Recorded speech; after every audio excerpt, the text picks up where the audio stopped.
আসসালামু আলাইকুম। আমি doctor Mohammad Iftekharul Alam, physical medicine এবং রিহ্যাবিলিটেশন বিশেষজ্ঞ। আজকে আমি কথা বলবো একটি জীবন রক্ষাকারী বিষয়, স্ট্রোক বা ব্রেন স্ট্রোক নিয়ে।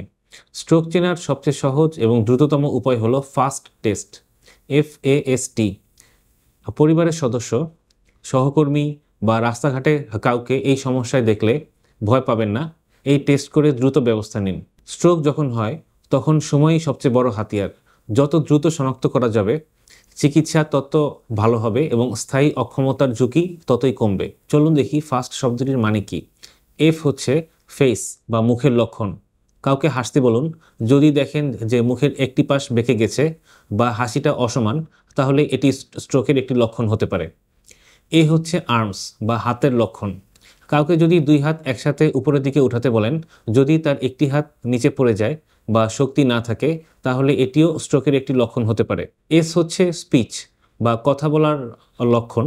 কথা বলতে যদি কারো সমস্যা হয় বা জড়িয়ে যায় বা কথার অর্থ যদি আপনি ঠিকমতো বুঝতে না পারেন, তাহলে এটিও হতে পারে স্ট্রোকের একটি লক্ষণ। টি হচ্ছে টাইম বা সময়। সময় খুবই গুরুত্বপূর্ণ, কারণ স্ট্রোকের ক্ষেত্রে প্রতিটি মিনিটে মস্তিষ্কের কোটি কোটি কোষ মারা যেতে থাকে।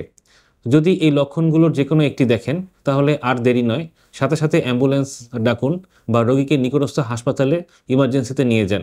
অনেক সময় স্ট্রোকের আরও কিছু লক্ষণ দেখা যায়, যেমন হঠাৎ মাথা ঘোরানো, চোখে ঝাপসা দেখা, অন্ধকার হয়ে যাওয়া, অজ্ঞান হয়ে যাওয়া।